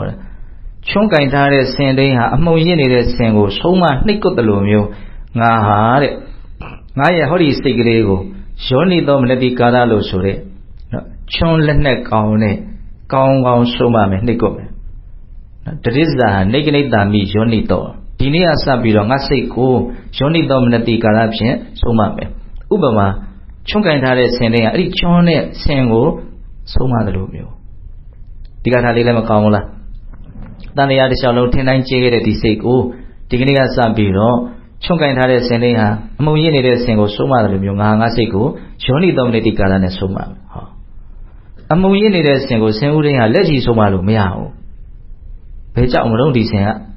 ဟုတ်လားချွန်သုံးလို့မရဘူးဆိုရင်လှန်တိုးလှန်ရှည်ဒါမျိုးတွေနဲ့ဘာလို့မလို့ဆုံးမရမှာကင်တွယ်ရမှာစင်ကရိုင်းနေပြီအမှုံရစ်နေပြီအဲ့လိုပဲဘုန်းကြီးတို့ရဲ့စိတ်ဟာတခါတလေအမှုံရစ်နေတဲ့စင်လို့ဘလို့မှထိမ့်မရသိမ့်မရရိုင်းဆိုင်တာတွေလည်းရှိတယ်အထူးသဖြင့်ဒေါသဖြစ်ပြီဆိုရင်ထိတ်ရခက်တယ်ဟုတ်လားအဲ့ဒါကိုဘုန်းကြီးတို့ကဒီစိတ်ကြောက်တတ်တဲ့လက်နဲ့ကိုယ်စီမှာရှိရမယ်။နှစိတ်ကိုဆုံးမတဲ့နေရာမှာအလွန်မှအစွမ်းထက်တဲ့လက်နဲ့မျိုးကိုယ်ဒီမှာရှိရမယ်။ဆင်ကိုဆုံးမမယ်ဆိုရင်ဆင်ကြောက်တတ်တဲ့လက်နဲ့ရှိဖို့လိုတယ်လို့မျိုးဟုတ်လား။ဒီစိတ်ကိုဆုံးမတဲ့နေရာမှာအစွမ်းထက်တဲ့လက်နဲ့ကဘယ်လိုလက်နဲ့တော့ယောနိသောမနတိကာရဟုတ်လား။ယောနိသောမနတိကာရဆိုတာတင့်လျောက်ပတ်တဲ့အတွေးအမြင်ဟုတ်လား။ तू ကအလွန်မှစွမ်းတယ်ဒီယောနိသမနတိကာရအတွေးအမြင်မှန်အားကောင်းလို့ရှိရင်အကုသိုလ်ဖြစ်เสียကောင်းတဲ့အခြေအနေမျိုးမှာတော့အဲ့ဒီလိုဟာကုသိုလ်ဖြစ်အောင်လုပ်နိုင်တယ်နော်ကုသိုလ်ဖြစ်เสียကောင်းတဲ့အခြေအနေမျိုးဆိုတော့ပြောတော့ ਨੇ အကယ်၍ယောနိသမနတိကာရနော်မှန်ကန်တဲ့အတွေးအမြင်အားနည်းမယ်ဆိုလို့ရှိရင်ကုသိုလ်ဖြစ်เสียကောင်းတဲ့အခြေအနေမျိုးမှာတော့အဲ့ဒီလိုဟာအကုသိုလ်ဖြစ်တတ်တယ်အကုသိုလ်ဖြစ်เสียကောင်းတဲ့အခြေအနေမျိုးဆိုရင်တော့မပြောတော့ ਨੇ ဒါကြောင့်မြတ်စွာဘုရားကအလုံးစုံသောကုသိုလ်တရားတွေရဲ့နိကတ်သောအကြောင်းတရားတွေယောနိသောမနတိကာရဖြစ်တယ်လို့အဲ့လိုဟောတာယောနိသောမနတိကာရနော်အလွန်မှမှန်ကန်တဲ့မြင့်မားတဲ့အတွေးအမြင်ဟုတ်လားသူအဆင့်အမျိုးမျိုးရှိတယ်တရားကိုကောက်ရင်ပညာပဲနော်ဒါမဲ့သူ့ကိုယောနိသောမနတိကာရလို့သုံးတယ်နော်တော့ယောနိသောမနတိကာရကိုဘုန်းကြီးတို့5မျိုးလောက်တော့နားလည်ရမယ်နားပြန်ပြီနော်စောစောကဉာဏ်လည်းဘယ်နှမျိုးပြောလိုက်တာတော့5မျိုးပြောတာအခုယောနိသောမနတိကာရစိတ်ကိုဆုံးမတဲ့နေရာမှာလိုအပ်တဲ့အစွမ်းထက်သောလက်နဲ့ယောနိသောမနတိကာရဘယ်နှမျိုးပြောမှာတော့5မျိုးအချက်မြင့်လေးပါပဲနံပါတ်1ကံကံရဲ့ကျိုးကိုသိမြင်နားလည်မှုရှိအောင်လှုပ်ထားပြီးတဲ့နောက်မှာအဲ့ဒီအမြင်နဲ့တွေ့တော့ဆင်ញင်နိုင်စွမ်းရှိတာအဲ့ဒါအခြေခံယောနိသောမနတိကာရငါစိတ်ထားလေးကောင်းအောင်လုပ်ပါစိတ်ထားမကောင်းရင်ဘလို့မှမချမ်းသာနိုင်ဘူးငါစိတ်ထားဆိုးတွေမဖြစ်အောင်လုပ်ပါစိတ်ထားတွေဆိုးလို့ရတော့ငါဆင်းရဲမှာပဲဒါပါတော့ ယောနိသောမနတိကာရအခြေခံယောနိသောမနတိကာရနော်ဘဝမှာသူ့ရဲ့ထိန်ကိုမှုအောက်မှာဒီစိတ်ကိုရှိအောင်လုပ်စိတ်မှာအထိန်ကိုမရှိရင်ဒီစိတ်ကတောင်းကြနေတိုင်းတောင်းကြမှာအဲ့ဒါသူ့ကိုပိုင်နိုင်ထိန်ကွနိုင်မှုဒီမှာတော့သူကနေကနေတံပြီးနှိတ်ကွတယ်ဆိုတဲ့စကားလုံးဗမာစကားလုံးတွေမှာထိထိရောက်ရောက်အားပါတဲ့အသုံးနှုန်းလေးတွေကရှိရလေနှိတ်ကွတယ်အကျံပဒံကိုကင်တွေ့တာနော်အနှုတ်နှိနဲ့လောက်တာမဟုတ်ဘူးနော်ဒီစိတ်ကတခါတည်းအကျံပဒံကင်တွေ့မှရတာဆိုတဲ့အဓိပ္ပာယ်နော်ကောင်းခြင်းရဲ့အကျိုးရလဒ်လေးတွေကိုပြပြီးတော့စိတ်ကိုကောင်းအောင်လုပ်တာကိုဒါအနှုတ်နှီးသုံးတယ်ခေါ်တာပေါ့စိတ်ကောင်းလေးဒါမှမင်းအစဉ်ပြေပါဒါကစိတ်ကိုမလုပ်တာတော့ချော့မော့ပြီးတော့အနှုတ်နှီးလေးသုံးတာမင်းမကောင်းတဲ့စိတ်မွေးတော့မင်းခံရမှာနော်ဒါကအကျဉ်းလေးခေါ်တယ်ဟုတ်လားဒါနှိတ်ကွတယ်ဆိုအဲ့ဒါကိုပြောတာနော်ဒါခုနံပါတ်1ဘုန်းကြီးတို့ရဲ့စိတ်ကိုထိန်းချောင်းနိုင်ဖို့အတွက်ဆုံးမတဲ့နေရာမှာလိုအပ်တဲ့လက်နက်ကပါတော့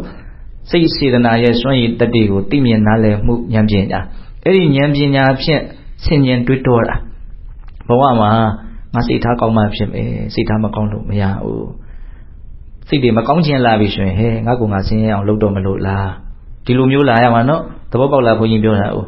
အဲ့ဒါယောနိသောမနတိကာရပဲအခြေခံယောနိသောမနတိကာရအစစ်မြင့်ယောနိသောမနတိကာရ၄မျိုးရှိရဲ့တဲ့အဲ့ဒါကိုမှတ်သားလို့ရအောင်ဘုန်းကြီးပြောပါမယ်အနေစာဒုက္ခအနတ္တအတုပအဲ့ဒီ၄မျိုးကိုကျွမ်းကျင်အောင်သိအောင်မြင်အောင်လုပ်ပြီးတော့အဲ့ဒီအသိအမြင်တို့ဖြင့်ဘဝရဲ့အတွေ့အကြုံတွေနဲ့တွေ့ကြုံလာတဲ့အခါမှာဘလို့ရင်ဆိုင်ဖြစ်ရှင်းမလဲလို့အဖြေရှာတဲ့အခါမှာအဲ့ဒီဉာဏ်တွေကိုထုတ်ပြီးတော့သုံးတာအဲ့ဒီအမြင်တွေနဲ့ဆင်ခြင်တာအနေစာဒုက္ခအနတ္တအတုပအနေစာဆိုတာမတည်မြဲတဲ့သဘောဖြစ်ပြီးရင်ပြီးသွားတဲ့သဘာဝသောတော်တော်အရေးမြဲပြောရတယ်နော်ဒါပေမဲ့ဒီအနေစာကလည်းပဲအဆင့်အမျိုးမျိုးရှိတယ်သိပုံသိနေရသူကြပါစို့မြတ်စွာဘုရားဝေပုံလပပ္ပဒသုတ်တံဆိုပြီးတော့ဟောတာရှိတယ်တော့ရာဇဂုံမျိုးရဲ့ဘေးမှာတောင်ကားလုံးထဲကတလုံးအပါဝင်ဟောဒီဝေပုံလတောင်ကြီးဟာဒီကဘာဥကာလနော်ဘယ်ဖျားပွင့်ခဲ့တာအဲ့ဒီတုန်းကတောင်ရဲ့အမြင့်ကဘယ်လောက်အဲ့ဒီတုန်းကလူသားမျိုးတွေရဲ့နာမည်ကဘယ်လိုတက်တန်းကဘယ်လောက်မြတ်စွာဘုရားဘယ်မြတ်စွာဘုရားပွင့်ခဲ့တာလက်ရတော်ရံကဘယ်သူလက်ဝဲတော်ရံကဘယ်သူအဲ့ဒီတုန်းကလူသားမျိုးတွေခုတရားမှမရှိတော့ဘူးဟောဘာပြောရတော့အနေစာအဲ့ဒီတောင်ကြီးကအခုအလောက်မမြင့်တော့ဘူးတောင်ကြီးရဲ့နာမည်လည်းပြောင်းသွားပြီအဲ့ဒီတုန်းကလူသားမျိုးတွေအကုန်လုံးတရားမှမရှိတော့ဘူးအဲ့ဒါဘုရားသုံးစုပွင့်ခဲ့တာကိုမြတ်စွာဘုရားသမိုင်းကိုပြန်ဖော်ထုတ်တာပေါ့နော်ဖော်ထုတ်ပြီးတော့သူ့ရဲ့ရှုမြင်သုံးသက်ချက်အဓိကပါလဲဆိုတော့ဧဝံသင်္ခါရအနိစ္စ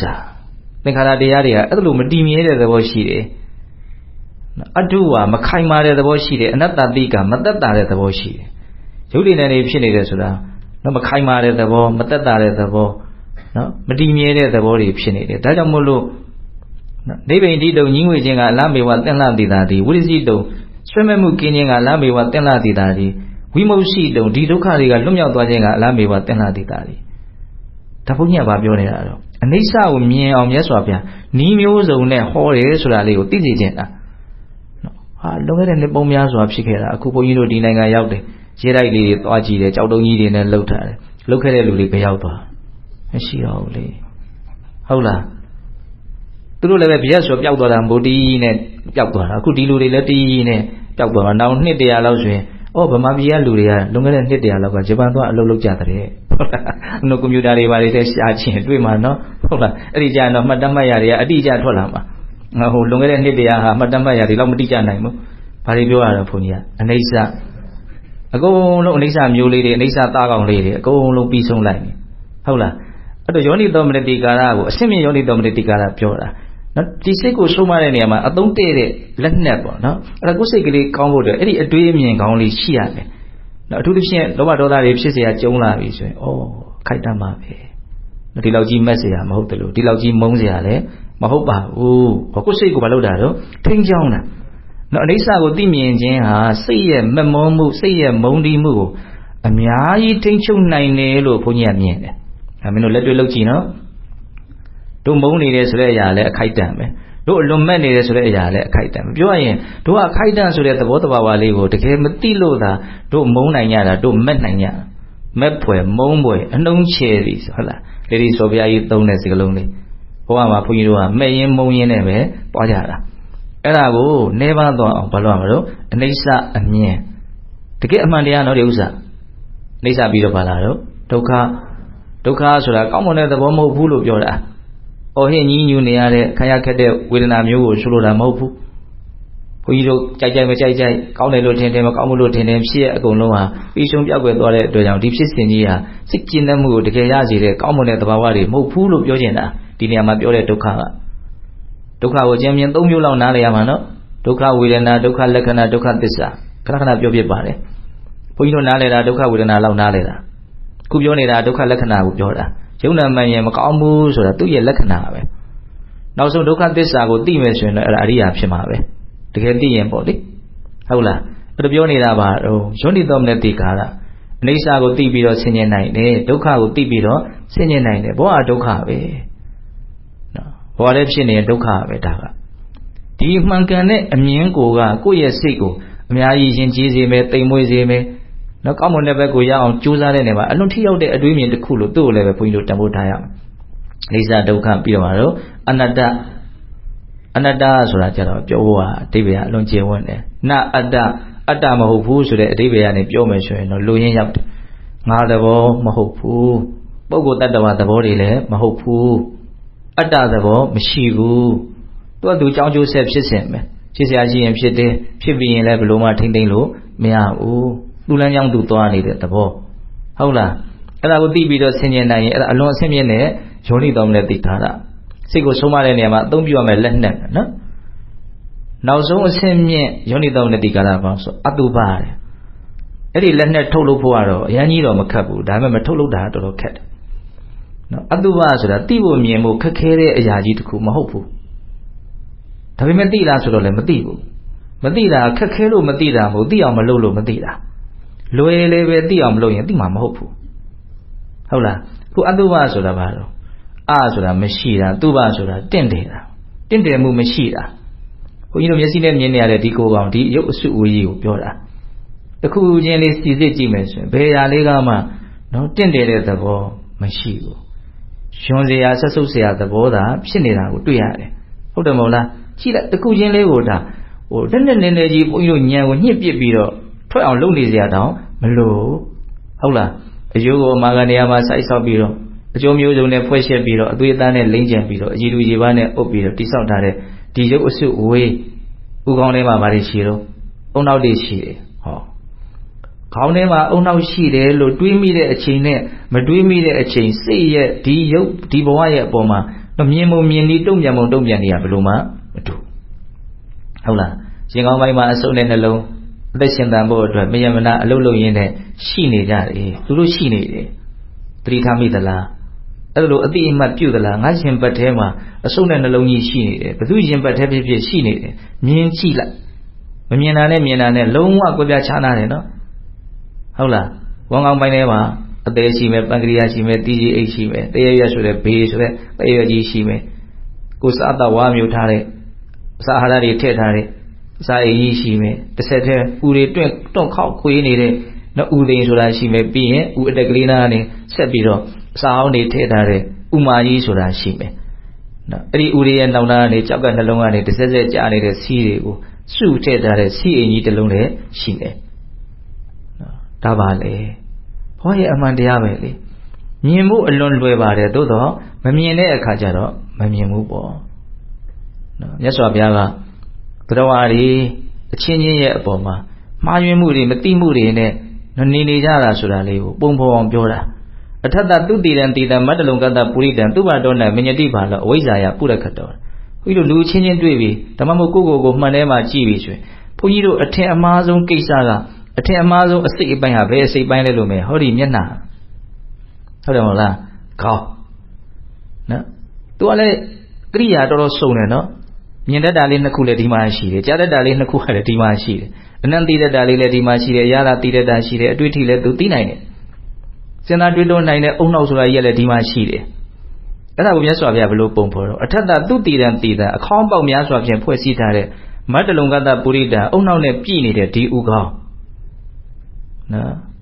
်အပေါက်တွေနဲ့ပြည်နေတယ်မျက်နှာကိုမြင်တဲ့အခါမှာမြင်ရုံမြင်စဉ်မြင်တဲ့မြင်ပုံမြင်နည်းမျိုးမဟုတ်ဘဲနဲ့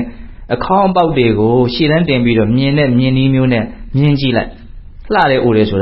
ာမရှိဘူးဆက်စုပ်ဖွယ်တာလည်းမြင်လာလိမ့်မယ်ဒီပါဇက်ပေါက်ဟာ စာအိမ်ထိဦးထိအကုန်လုံ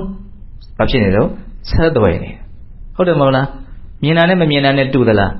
စိတ်ခံစားချက်တူသလားမတူဘူးနော်မြတ်စွာဘုရားကတော့ယုံညံ့တဲ့ဘက်ကနေမြင့်မြတ်တဲ့ဘက်ကိုအလွန်ထိရောက်စွာပြောင်းလဲနိုင်တဲ့နိလန်းလို့မြင်တယ်ဒါကြောင့်မို့လို့အမတန်တေဘိက္ခွေပရိပုံစံတိရေကာယကတ္တတိပရိပုံစံတိကိုယုတ်ခန္ဓာကြီးဘလို့ဖွဲ့စည်းတည်ဆောက်ထားတယ်လဲဆိုတဲ့အခြေအနေမှန်ကိုသိမြင်ပြီးတော့နေရခြင်းဟာနိဗ္ဗာန်ကိုသုံးဆောင်နေတာနဲ့အတူတူပဲလို့အဲ့လိုတောင်ဟောတာဘလောက်ဒီစိတ်မြင့်မြတ်တယ်လဲဘလောက်ဒီစိတ်ငြိမ်းအေးတယ်လဲဆိုတာကိုမြတ်စွာဘုရားတင်စားပြီးတော့ပြောတာနော်နိဗ္ဗာန်ကိုသုံးဆောင်နေတာတဲ့ဟုတ်လားဒီမှာခေါင်းနဲ့ပတ်သက်ပြီးတော့မြတ်စွာဘုရားအဲ့လိုပြောတာနော်အခေါင်းပေါက်များစွာဖြင့်ဖွဲ့စည်းတည်ဆောက်ထားတဲ့အုံနောက်ဖြင့်ပြည်နေတဲ့ဒီခေါင်းအထတ္တသုတိတံတိတံမတ္တလုံကတ္တပုရိတံသူဘတောနံမညတိပါလအဝိဇ္ဇာယပုရခတ်တော်ဒီခေါင်းကိုတဲ့ညံမဲ့တဲ့လူမိုက်တွေကအလွန်ကြည့်ကောင်းတယ်တင့်တယ်တယ်လို့ထင်ကြတယ်ဘာလို့လဲဆိုတော့သူတို့ရဲ့စိတ်ကိုအဝိဇ္ဇာကလွှမ်းခြုံထားလို့သိအောင်မလုပ်တဲ့အတွက်ကြောင့်မသိမှုပဲသူတို့မှဖြစ်နေတယ်အဲ့ဒီမသိမှုကဒီစိတ်ကိုမလုပ်တာတော့လွှမ်းခြုံထားတာအဝိဇ္ဇာယပုရခတ်တော်မသိမှုကြီးကစိတ်ကိုလွှမ်းခြုံထားတယ်ဥမာငှက်ဥတို့ကြက်ဥတို့ဘဲဥတို့ထဲမှာရှိတဲ့အကောင်လေးကိုဒီဥကုံလေးကထက်ဝန်းကျင်မလုပ်တာတော့ဖုံးလွှမ်းထားတယ်ဘယ်နာမှအခြားပေါက်မရှိဘူးအဲ့လိုပဲဘုန်းကြီးတို့ရဲ့စိတ်ကိုဘယ်သူကလွှမ်းခြုံထားတယ်လဲအခြားအပေါက်မရှိအောင်ဘယ်သူကရစ်ပတ်ပြီးတော့လွှမ်းခြုံထားတယ်လဲလို့မင်းမသိမှုဒါကြောင့်သိအောင်လုပ်ရတယ်ဆိုအဲ့ဒါဟုတ်လားဒါပါပြောနေတာတော့ဘုန်းကြီးကအတုပဟုတ်လားဘုန်းကြီးတရားကိုမိနစ်90လောက်လုပ်မယ်မောင်တို့ကရှေ့ကအစီအစဉ်လေးတွေထည့်ထားတော့အခြေအနေကနည်းနည်းရှည်သွားပြီနော်တနာရီနဲ့10မိနစ်ရှိတော့မယ်အဲ့တရားပြောနေတာလေးတွေလည်းပဲစုံပြီလို့ထင်ပါတယ်ကိုယ်စိတ်ကိုဆုံးမတဲ့နေရာမှာအသုံးပြုရမယ့်လက်နက်ကဘယ်ရလဲယောနိသောမနတိကာရဟုတ်လားအဲ့ဒီယောနိသောမနတိကာရကိုဘုန်းကြီးကအခုအဓိပ္ပာယ်ဖွင့်ပြနေတာဘယ်နှမျိုးလဲ5မျိုးအခြေခံယောနိသောမနတိကာရ1မျိုးအဆင့်မြင့်ယောနိသောမနတိကာရ4မျိုးနော်ကံကံရဲ့အကျိုးကိုသိတာကအခြေခံအိဋ္ဌဒုက္ခအနတ္တအတုပကိုသိတာကအဆင့်မြင့်အဲ့ဒီအတိတွေကိုရအောင်ရှာပြီးတော့ကိုယ်ဘဝခရီးမှာအဲ့ဒီပညာလက်နက်နဲ့ဒီစိတ်ကိုဘာလို့ရမှာတော့ဆုံးမရမှာငါစိတ်ကောင်းလေးထားဖို့လိုတယ်စိတ်ဆိုးဖြစ်အောင်လုပ်လို့မရဘူးကိုယ့်ကိုဆုံးမဟုတ်လားအရာအလုံးကခိုက်တတ်မယ်ဘဝဆိုတာဒုက္ခဘုံမယ်ဘာမှအစိုးရတဲ့သဘောမဟုတ်ဘူးတော့တင်းနေတဲ့သဘောဘာမှလည်းမရှိဘူးဒီအမြင်လေးတွေဟာစိတ်ကိုဘာလို့မလို့ဆုံးမတဲ့နေရာမှာအလွန်အစွမ်းထက်တဲ့လက်နက်ပဲဟုတ်လားဒါကိုအသုံးပြုပြီးတော့ကိုယ့်ရဲ့စိတ်ကိုကောင်းတဲ့ကောင်ဘုန်းကြီးတို့ကြိုးစားရရမယ်ကောင်းကောင်းလာပြီပို့ပို့ပြီးတော့စိတ်ကလေးကရည်သွေးရှိလာပြီဆိုတာကိုဘာကိုပြပြီးတော့သူကအတိပေးမလို့လို့မင်းချမ်းသာမှုကိုပြပြီးတော့အတိပေးလိုက်မယ်နော်စိတ်ခံစားချက်ငြိမ်းအေးမှုတတ်တာမှုချမ်းသာမှုနေရထိုင်ရတာပေါ်ပါမှုဒါတွေဖြစ်နေလို့ရှင်ငါစိတ်ကလေးကောင်းနေတယ်ဘုန်းကြီးတို့နားလည်လို့ရတယ်ဆန့်ကျင်ဘက်အနေနဲ့စိတ်ကပူနေတယ်ညစ်နေတယ်ရှုံနေတယ်နေရတာဘလူကြီးမှလည်းမသိဘူးဆိုရင်ဒီစိတ်ဟာအရည်အသွေးကျနေပြီဒီစိတ်ညံ့ဖျင်းနေပြီမကောင်းဘူးနော်ဒါကြောင့်အဓိကဘုန်းကြီးကအဓိကကြတာလေးကိုပဲပြောပါတယ်မြတ်စွာဘုရားဆုံးမတဲ့အဆုံးအမတွေဟာဒီစိတ်ကလေးကိုပဲကောင်းတစ်ထက်ကောင်းအောင်ပြုပြင်မှုအရည်အသွေးရှိတဲ့ရှိအောင်ကြိုးစားဖို့ဒါတွေကိုနိလန်းပေးထားတာပါဟုတ်လားနောက်ဆုံးပညာအဆင့်အမြင့်ဆုံးအနေထားကိုရောက်သွားရင်ဘဝရဲ့ဒုက္ခသစ္စာသဘောပိုင်းခြားသိပြီးတော့ဘဝရဲ့ပုံမှာမမောမှုအစဉ်စဉ်ငြိမ်းသွားလိမ့်မယ်အဲ့ဒါဆိုလို့ရှိရင်ဘဝဒုက္ခတွေကလည်းအစဉ်စဉ်ငြိမ်းသွားမယ်ဒါကမြတ်စွာဘုရားအဆုံးအမတွေရဲ့လူရင်းအနှစ်ချုပ်ကလေးကိုဘုန်းကြီးကပြောလိုက်တာဟုတ်လားဒါကြောင့်ကိုယ့်ရဲ့စိတ်ကိုယောနိသောမနတိကာရလို့ဆိုရဲနော်လက်နဲ့နဲ့ဆုံးမနိုင်ကြရမယ်ပေါ့နော်အဲ့တော့ဘုန်းကြီးတရားစကားပြောရတာနှစ်ပိုင်းဖြစ်မယ်နော်မိမိဒီသာလည်းမိမိအတွက်အကိုရာဖြစ်တယ်မိမိကလွယ်လို့တခြားသူတွေကမိမိအတွက်အကိုရာမဟုတ်ဘူးကိုယ်စိတ်ကိုကောင်းကောင်းဆုံးမခြင်းအပြင်တကယ်ရနိုင်ခဲ့တဲ့အကိုရာအစစ်ကိုရလိမ့်မယ်ဒါတစ်ပိုင်းနော်နောက်တစ်ပိုင်းကရနိုင်ခဲ့တဲ့အကိုရာကိုရဖို့အတွက်ကိုယ်စိတ်ကိုဆုံးမရမယ်လို့ဆိုတယ်ဘယ်လိုဆုံးမမလဲဒါကိုပြောလိုက်တာနော်အဲ့ဒါတစ်ပိုင်းဖြစ်သွားတယ်နော်တတန်တရားလုံးထင်တိုင်းကျေးခဲ့တဲ့ဒီစိတ်ကိုဒီကနေ့ကစပြီးတော့အမှုရင်းနေတဲ့ဆင်ကိုဆင်ဦးစီးကချွန်းနဲ့ဆုံးမတယ်လို့မျိုးငါစိတ်ကိုယောနိသောမနတိကာရဖြင့်ဆုံးမမယ်ယောနိသောမနတိကာရနှလုံးသွင်းမှန်ကန်မှုလို့ဆိုတဲ့ဒီပညာတရားကိုဘုန်းကြီးဘယ်နှမျိုးပြောရတော့5မျိုးအခြေခံယောနိသောမနတိကာရအဆင့်မြင့်ယောနိသောမနတိကာရဟုတ်လားလက်နဲ့တော့ရှာရမယ်နော်အဲ့ဒီအသိဉာဏ်ပညာလက်နဲ့ရှိမှစိတ်ကိုဆုံးကြီးလို့ကောင်းကောင်းဆုံးမနိုင်မှာကောင်းကောင်းဆုံးမနိုင်မှရနိုင်ခဲ့တဲ့အကိုရာကိုရမှာရနိုင်ခဲ့တဲ့အကိုရာရပြီဆိုတော့မှဘုန်းကြီးတို့အာမငယ်ပဲနဲ့အားရှိပါရှိချမ်းချမ်းသာသာကြည်ကြည်လင်းလင်းနေနိုင်မှာနော်ဟုတ်လားဒါလည်းပဲဘဝရဲ့အလွန်ကြီးမားတဲ့လိုအပ်ချက်ကြီးလို့မဆိုနိုင်ဘူးလားဘဝမှာလိုအပ်ချက်တွေအများကြီးနော် ပြည့်အောင်စုံအောင်မြင်ဖို့လိုမယ်ဟုတ်လားမဖြည့်စည်းနိုင်ရင်မဖြည့်စည်းတော့ဒုက္ခဖြစ်မှာနော်စားရလဲဘဝလိုအပ်ချက်ပဲမဖြည့်စည်းနိုင်ဒုက္ခပေါ့ဒါကြတော့သင်စရာမလိုဘူးလေကလေးတွေကဆက်တက်တယ်လေဟုတ်တယ်မဟုတ်လားအခုဘုန်းကြီးတို့ပြောနေတာကြတော့သင်စရာလိုတယ်ဟောဆိုဘုန်းကြီးတို့အလိုလဲအောင်မတက်ဘူးဘုန်းကြီးတို့လည်းတက်တာမဟုတ်ဘူးဒါများဆိုပါဗျာသင်ပေးတာလို့တက်တာဘဝရဲ့ဒီအသိဉာဏ်ပညာလိုအပ်ချက်ဟာအလွန်ကြီးတယ်ဆိုတာဘုရားသင်ပေးတာလို့ဘုန်းကြီးတို့နားလည်လားဒါတော့အပြည့်စုံနားလည်တယ်လို့မဆိုနိုင်သေးဘူးနားလည်တဲ့လောက်ကလေးကိုပဲဘုန်းကြီးတို့ပြောနေတာဟုတ်လားဒါကြောင့်ကိုယ့်ဘဝရဲ့လိုအပ်ချက်များစွာတွေကအလွန်အရေးပါတဲ့လိုအပ်ချက်ဖြစ်တဲ့အာကိုရာအစစ်ပညာတရားဟုတ်လားဒါကိုလည်းအောင်လို့ရအောင်ရှာရမယ်နော်ဒီဟာကိုရှာနိုင်ရင်ရှာနိုင်တဲ့လောက်ချမ်းသာတဲ့လူဖြစ်မယ်မရှာနိုင်ရင်မရှာနိုင်တဲ့လောက်ဆင်းရဲတဲ့လူဖြစ်မယ်နော်ဒါကြောင့်ချမ်းသာတဲ့ဘဝလေးတွေဖြစ်အောင်ကိုယ့်ရဲ့စိတ်ကိုအည်သွေးရှိတဲ့ရှိအောင်ဆုံးမနိုင်ကြပါစေဆုံးမနိုင်ကြသဖြင့်ရနိုင်ခဲ့တဲ့အာကိုရာကိုရကြတဲ့သူတွေဖြစ်ကြပါစေလို့ဘုန်းကြီးတို့ဆန္ဒပြုပြီးတော့ဒီကနေ့ပြုကြတဲ့ကုသိုလ်ကောင်းမှုအစွတ်စွတ်တို့ရဲ့ဆွမ်းတတ္တိကြောင့်ဘုရားတပည့်တော်တို့ဒီမဲ့ညာဘုရားမျက်နှိပ်ပံကိုသင်မြန်ထုတ်ချောင်းမျက်မှောက်ပြုပရစေကုန်သောဟုပတ္တနာအောင်စုပြုကြကုန်ရာတည်း